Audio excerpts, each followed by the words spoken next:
a 19-year-old with a bright smile and big plans. A friend, a camera, and a rifle being used as a prop for TikTok. In the span of seconds, a video idea became a tragedy, one that would leave a family grieving, a community searching for answers, and a courtroom trying to make sense of it all. Today we're covering the tragic death of Aniyah Womack and the case against Mariah Clayton, who later pleaded guilty to manslaughter. By every account, Aniyah Womack was loved. Friends and family described her as a social butterfly, someone whose energy filled the room and whose laughter lifted people around her. She was just 19, on the edge of adult life and excited about what was next. Those who knew her remember her as funny, caring, and creative, someone who genuinely enjoyed making videos and sharing moments on social media. I'm a positive, bubbly person. Always happy, always outgoing. The screams, the hollering, the questions, it was rough. The family says Aniyah was with people at the Regency area of Jacksonville at the time she was shot. They say they have so many questions about what happened and who is responsible. Speak up for my baby. Please. Turn yourself in. I know somebody knows something. In May 2023, inside a Florida apartment, Aniyah and her friend Mariah Clayton, then 20 years old, were filming TikTok videos.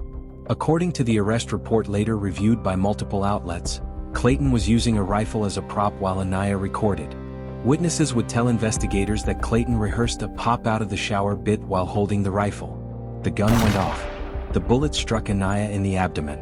She was rushed to a Jacksonville hospital where she later died. In the confusion and shock that followed, authorities say Clayton and the driver who brought Aniyah to the hospital initially claimed they found her injured on the sidewalk. That story changed under questioning. You want me to start the phone? Just when you got dropped off. Me and KT came from some boy's house. Mm-hmm. The girl.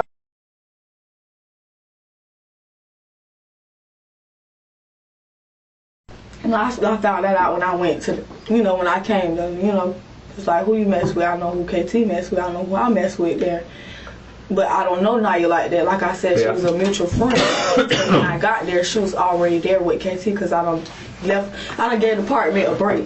You feel me? Mm-hmm. Before KT came and got me, and before she even came and got me, I was at my mom's house chilling. I was not chilling over there, because I gave that a break. I didn't want to be over there because me and TJ, not big TJ, but little TJ, was not messing around with each other. We weren't seeing eye to eye, so there wasn't no reason for me to be over there to, chill. Maybe for KT because she was seeing eye to eye with her boyfriend.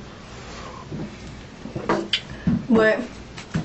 So you need to tell the truth and get this shit off your chest about what happened. Exactly, okay? I'm telling the truth. Because your story is not lining up with everybody else's story.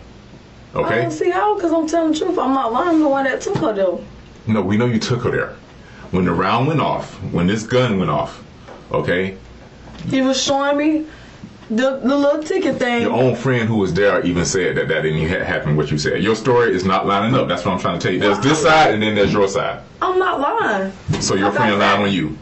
I don't know what she have going on, but I'm telling the truth. Like I said, she was in the bathroom too.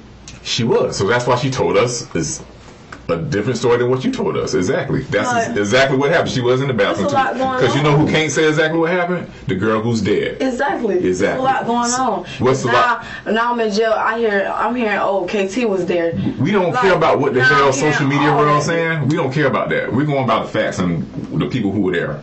Okay? Okay, but I'm not lying. I don't have nothing to lie for. I don't even know this girl. Like, I'm not lying.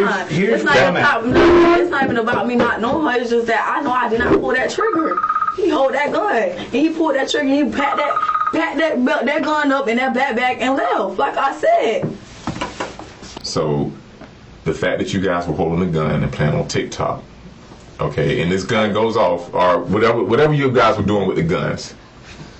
If that's the situation, you just gotta own it. Y'all not just picturing just me playing with it and it went off. Like, it did not go like that. That man walked in the bathroom and he grabbed that gun from me and he was showing me how to hold the gun and the gun went off. When he was holding the gun, like I said, my hands was off the gun when he was trying to show me the little safety part. And when he clicked that safety part on and off, was trying to put it on sector or take it, or put it on sector or take it on sector or whatever, when it flicked like that, when I was watching it, when I watched that thing move, it went off. I don't know what type of games they got going, but I know exactly. I'm right there. He's showing me. I was the last person to hold the gun, and he took it from me.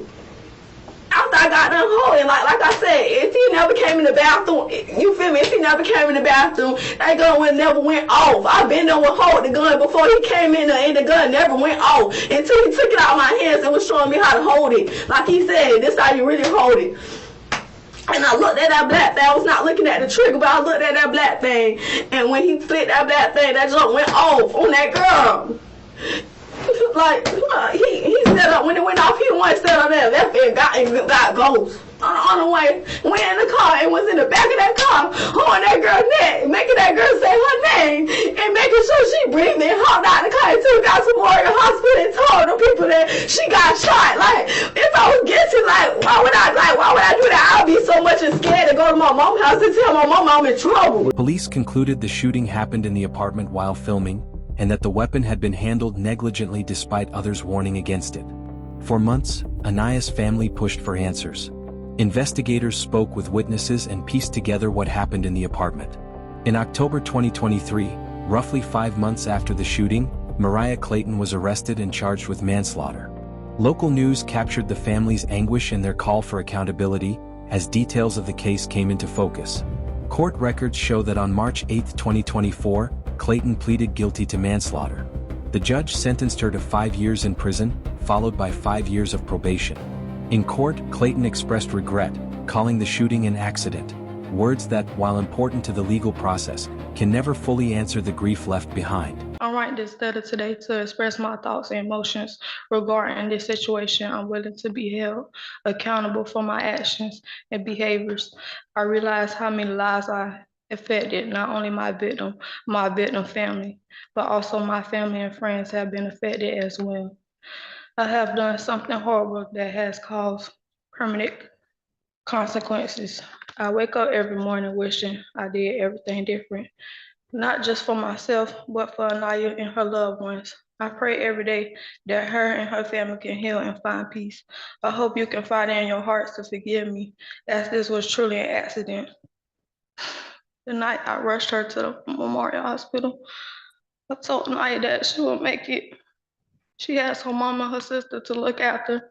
I prayed all night while waiting in front of the hospital that the angels touch her and that she make a full recovery and that Aniyah stand strong. In the days and months after Aniyah's death, her family spoke publicly about who she was.